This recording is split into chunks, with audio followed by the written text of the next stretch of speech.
सिर्फ transactions record करना ही accounting नहीं है, तो फिर अकाउंटिंग का असली काम क्या है? आज हम अकाउंटिंग के इंपॉर्टेंट फंक्शंस को रियल लाइफ एग्जांपल्स के साथ समझेंगे। Hello class 11 commerce students, welcome to today's special explainer. मैं जानता हूं अकाउंटिंग शुरू में थोड़ी अजीब लग सकती है, नए टर्म्स, नए रूल्स, बट ट्रस्ट मी, एक बार इसका लॉजिक आप समझ गए ना, तो ये आपका सबसे स्कोरिंग और सबसे फेवरेट सब्जेक्ट बन जाएगा। आज हम उस फाउंडेशन को एकदम स्ट्रांग करेंगे। तो चलिए, लेट्स डाइव राइट इन। सबसे बड़ा मिसकंसेप्शन जो स्टूडेंट्स को क्लास 11 में आते ही होता है वो ये है कि उन्हें लगता है सिर्फ ट्रांजैक्शंस कॉपी में लिखना ही अकाउंटिंग है। पर दोस्तों सोचिए जरा, अगर सिर्फ चीजें लिखनी ही हैं तो कोई भी कर लेगा, राइट? आज हम इस मिथ को पूरी तरह तोड़ेंगे। हम अकाउंटिंग के फंक्शंस को एक बहुत ही मजेदार रियल लाइफ स्टोरी से समझेंगे। By the end of this session आपको टेक्स्ट बुक रटने की बिल्कुल जरूरत नहीं पड़ेगी। तो आज का हमारा लेसन प्लान बहुत ही क्लियर है। हम इन 6 स्टेप्स को कवर करेंगे: identifying, recording, classifying, summarising, analysing और कम्युनिकेटिंग। ये वर्ड्स अभी शायद थोड़े हेवी लग रहे होंगे, बट डोंट वरी, बहुत जल्द ये आपके फिंगर टिप्स पर होंगे। Okay, meet our protagonist Rahul. Rahul अपने इलाके में एक स्टेशनरी शॉप का ओनर है। इमेजिन कीजिए, उसकी एक बहुत बिजी दुकान है जहां daily hundreds of notebooks, pens, chart papers और फाइल्स बिकते हैं। हम इस पूरे एक्सप्लेनर में राहुल की इसी स्टेशनरी शॉप का एग्जाम्पल यूज करेंगे ताकि सारे के सारे एब्स्ट्रैक्ट अकाउंटिंग कॉन्सेप्ट्स आपको एकदम इजीली ग्राउंड लेवल पर समझ आ जाएं। Let's see how Rahul actually applies accounting in his daily business. Accounting का सबसे पहला फंक्शन है स्टेप 1, आइडेंटिफाइंग फाइनेंशियल ट्रांजैक्शंस। अब देखिए, राहुल की शॉप में दिन भर बहुत कुछ होता है, सप्लायर से मिलना, कस्टमर से बात करना, क्लीनिंग करना, पर सब कुछ अकाउंटिंग का हिस्सा नहीं होता। सबसे पहला काम यह पहचानना है कि मनी कहां इन्वॉल्व है। इन दोनों सिचुएशंस को कंपेयर करके देखते हैं। अगर राहुल अपने सप्लायर को कैश देकर पेन्स खरीदता है तो वहां मनी एक्सचेंज हुआ, यह एक फाइनेंशियल ट्रांजैक्शन है। पर दूसरी तरफ अगर वो सिर्फ अपने एक लॉयल कस्टमर को गुड मॉर्निंग विश करता है तो क्या उसमें पैसे का लेन देन हुआ?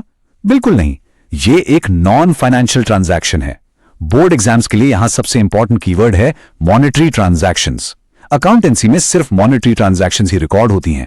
स्टूडेंट्स अक्सर एग्जाम में यह मिस्टेक करते हैं कि वो नॉन फाइनेंशियल इवेंट्स को रिकॉर्ड करने की कोशिश करते हैं। So quick recap, identify only those transactions where money और money's worth is involved.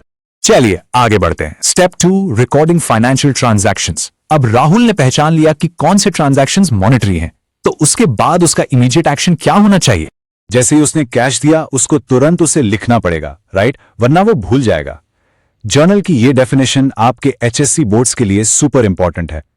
Day to day monetary transactions को सबसे पहले जिस बुक में रिकॉर्ड किया जाता है उसे हम जर्नल कहते हैं। ये बुक ऑफ ओरिजिनल एंट्री होती है। और एक और बहुत इंपॉर्टेंट एचएससी कीवर्ड ध्यान रखिए, क्रोनोलॉजिकल ऑर्डर। इसका मतलब है टाइम और डेट के हिसाब से, पहले फर्स्ट तारीख का ट्रांजैक्शन, फिर सेकंड, फिर थर्ड।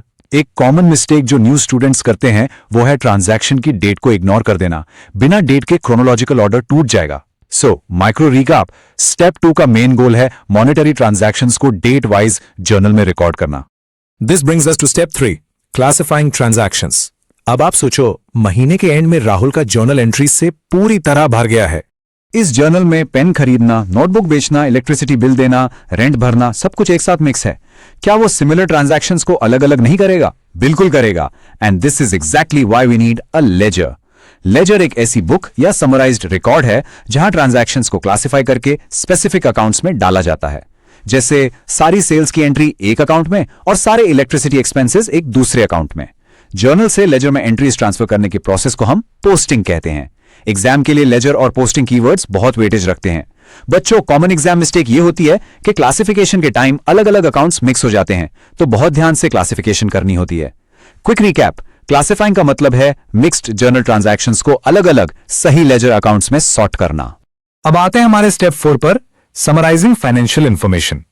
अब मान लीजिए फाइनेंशियल ईयर खत्म हो रहा है। राहुल के पास लेजर में हजारों अकाउंट्स हैं, but he is a busy shop owner. उसको एक क्विक, कंडेंस्ड और इजी टू रीड व्यू चाहिए अपनी दुकान की परफॉर्मेंस का। ये जो चारों स्टेटमेंट्स आप देख रहे हैं, यही आपकी अकाउंटिंग का अल्टीमेट समरी ऑब्जेक्टिव है। राहुल सबसे पहले बनाएगा ट्रायल बैलेंस ताकि लेजर के डेबिट और क्रेडिट की अरिथमेटिकल एक्यूरेसी चेक हो सके, और फिर बनेंगे उसके फाइनल अकाउंट्स जिसमें आते हैं trading account, profit and loss account और बैलेंस शीट। ये फाइनल स्टेटमेंट्स बनाना ही इस समराइजिंग स्टेज का मेन गोल है। क्वेश्चन फॉर एग्जाम्स, यहां अरिथमेटिकल कैलकुलेशन की एक छोटी सी एरर आपका बैलेंस शीट टैली होने से रोक सकती है, इसलिए हमेशा केयरफुल रहें। सो क्लियर रिकैप, समराइजिंग का मतलब है साल भर के डेटा को इकट्ठा करके ट्रायल बैलेंस और फाइनल अकाउंट्स प्रिपेयर करना। Next up is step 5, analysing and interpreting. अब आप लोग खुद सोचिए और मुझे बताइए, राहुल ने फाइनल अकाउंट्स बना लिए और उससे प्रॉफिट एंड लॉस अकाउंट से पता चल गया कि उसे पिछले साल 1 लाख रुपए का प्रॉफिट हुआ है। पर क्या अकाउंटेंसी यही खत्म हो जाती है? उसे यह कैसे पता चलेगा कि उसकी स्टेशनरी शॉप एक्चुअली एक सक्सेसफुल ट्रैक पर है या नहीं? सिर्फ फिगर्स देखना काफी नहीं है, यहां स्टार्ट होता है एनालिसिस और इंटरप्रिटेशन। प्रॉफिट हुआ, पर क्यों हुआ? पिछले साल से कम क्यों हुआ? एक्सपेंसेस कहां बढ़ गए? इन सब का मीनिंग निकालना ही इंटरप्रेटिंग है। इस प्रोसेस से राहुल को फ्यूचर के लिए क्रिटिकल बिजनेस डिसीजंस लेने में हेल्प मिलती है। डिसीजन मेकिंग यहां आपका एचएससी बोर्ड का गोल्डन कीवर्ड है। सबसे बड़ी मिस्टेक स्टूडेंट्स ये करते हैं कि उन्हें लगता है बेसिक बुककीपिंग और फाइनल अकाउंट्स तक ही अकाउंटिंग होती है। नहीं, डेटा को समझकर डिसीजन लेना उससे भी जरूरी फंक्शन है। तो summarise this step, analysing is all about understanding the why behind your numbers. और अब हम आते हैं अकाउंटिंग साइकिल के आखिरी पड़ाव पर, step 6, communicating financial information. Rahul अब चाहता है कि उसकी छोटी स्टेशनरी शॉप एक्सपैंड हो। शायद वो एक बड़ा बुक स्टोर ओपन करना चाहता है। इस एक्सपेंशन के लिए उसे चाहिए बैंक से लोन। तो जब वो बैंक जाएगा, बैंक मैनेजर उससे क्या डिमांड करेगा? उसकी फाइनेंशियल स्टेटमेंट्स। इन सभी इंटरेस्टेड लोगों को हम स्टेक होल्डर्स कहते हैं। यहां अलग अलग ग्रुप्स के अपने रीजंस होते हैं। जैसे बैंक्स को लोन अप्रूव करने के लिए आपकी पोजीशन जाननी है, गवर्नमेंट को टैक्स लेवी करने के लिए रिकॉर्ड्स चाहिए, अगर कोई नया पार्टनर आना चाहता है यानी इन्वेस्टर, तो उसे भी ट्रांसपेरेंसी चाहिए। और हाँ, ट्रांसपेरेंसी लीगली रिक्वायर्ड भी होती है। फाइनल क्विक रिकैप, अपनी एनालाइज्ड फाइनेंशियल रिपोर्ट्स को इंटरनल और एक्सटर्नल स्टेक होल्डर्स तक पहुंचाना ही कम्युनिकेटिंग है। ऑसम जॉब क्लास, आपने राहुल की स्टेशनरी शॉप के एग्जाम्पल से पूरा अकाउंटिंग साइकिल प्रैक्टिकली समझ लिया है। मैं जानता हूं कि अब आपको ये कॉन्सेप्ट्स नेचुरली क्लियर हैं। पावर बोर्ड एग्जाम्स के प्रेशर में इन 6 स्टेप्स को एकदम सही सीक्वेंस में कैसे याद रखें? हमने इन 6 स्टेप्स के पहले लेटर्स को लिया है, IRCSAC। इस एक्रोनिम को इंस्टेंटली रिकॉल करने के लिए ये सिंपल सेंटेंस अपने दिमाग में बिठा लीजिए। Indian railways can stop at Chennai. I for identifying, R for recording, C for classifying, S for summarizing, A for analyzing and C for communicating. Exam hall में बस ये ट्रेन का सफर याद रखना and the entire cycle will flow on your answer sheet automatically. अब confidence build करने के लिए जल्दी से देखते हैं 3 highly expected HSC board questions, जिनके डायरेक्ट आंसर्स हमने आज के इस एक्सप्लेनर में समझ लिए हैं। Question 1, define accountancy. यहां आप यही IRCSA वाला प्रोसेस लिखेंगे कि accountancy is the process of identifying, recording, classifying and so on. Question 2, journal versus ledger. बहुत कॉमन है, याद है ना? जर्नल प्राइमरी क्रोनोलॉजिकल रिकॉर्ड है और लेजर क्लासिफिकेशन और पोस्टिंग के लिए यूज होता है। Question 3, objectives of final accounts. इसमें आप लिख सकते हैं कि इसका objective gross profit, net profit और बिजनेस की फाइनेंशियल पोजीशन निकालना है, जिससे डिसीजन मेकिंग आसान हो। इन आंसर्स में अगर आप हमारी स्टेशनरी शॉप वाले एग्जांपल्स ऐड करेंगे तो एग्जामिनर सच में इंप्रेस हो जाएगा। तो कैसा लगा आज का लेसन? आज हमने डीपली समझ लिया कि अकाउंटिंग का काम सिर्फ लिखना या रिकॉर्ड करना नहीं है, बल्कि आइडेंटिफाई करने से लेकर रिपोर्ट कम्युनिकेट करने तक एक कंटिन्यूअस साइकिल है। लेकिन एग्जाम में एक ट्रिक क्वेश्चन जरूर आता है, what is the exact difference between bookkeeping and accountancy?